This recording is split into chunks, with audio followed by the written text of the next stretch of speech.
You are not tired because you did it too much today. You are tired because you thought it too much.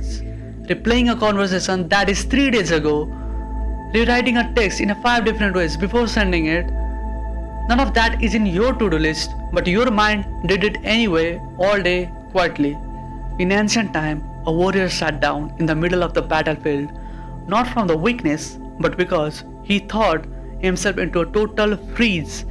What he was told that day is almost exactly what modern psychologists spend years trying to prove all over again.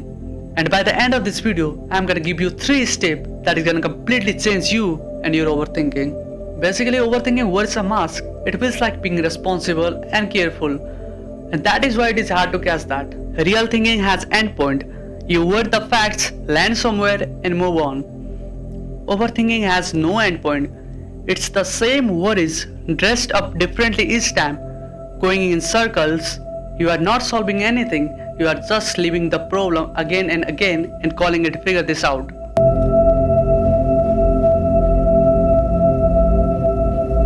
Two armies face each other across an open field.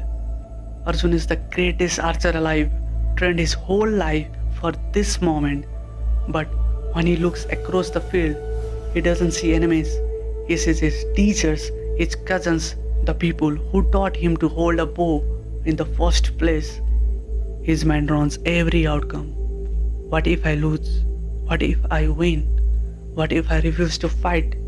What if there is no way through? Today that is not breaking something. His hands were shaking. The bow falls. He doesn't run, doesn't fight. He just sits down right there in the middle of the battlefield. That is not weakness. That is what getting stuck actually looks like. Too many outcomes, too much on the line, no clear next move. So everything just freezes. You must have definitely felt this. So what does Krishna actually tells to Arjun? No Arjun, it will be fine, just relax and sit down. No, definitely not. Krishna tells to Arjun, you are asking the wrong question.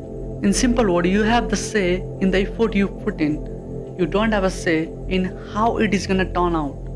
Almost every anxiety lives in the result you don't even control. And it doesn't matter how many times you replay it, it is not gonna change. The more your mind keeps imagining every version, and that is gonna haunt you, and that is exactly what overthinking is. Your mind is trying to control something it can't be controlled. Just by thinking about it enough times, it never works. All the time thinking buys you frustration and nothing to show for it. And here is what nobody tells you. Confidence doesn't come before you act, it comes after. You do the hardest thing first, often while you are still scared. The confidence shows up because you did it. The hardest things you have ever pulled up, you didn't feel ready first, you felt ready because you went ahead and did it. Waiting until you are sure doesn't make things safer, it just gives your mind more time to imagine worse and worse outcomes with nothing real to prove them wrong. Actions always give you real information. Overthinking gives you more time to imagine, and imagination almost always tells you worse stories than real life does. Number 1. Sort out what actually yours. Your effort, your attention, your next move, that is yours. How it turns out, what people think, that is not yours. Most overthinking happens because we are trying to manage a part that was never ours to manage. Number 2. Loosen up your grip on outcomes. That doesn't mean stop caring, it means stop needing to know exactly how it is gonna end before you are willing to take a step. That first step. Number 3. Act while you are still unsure, not after the doubt that goes away. Because for the decision that actually matters, it really does, that is not reckless, that is just what being brave actually look alike. Your mind always wanted to feel sure before it's willing to move, but life makes you feel sure after you already move, and that is the only gap where overthinking lives. So if you like the video, hit that subscribe button because I'm a man on a mission.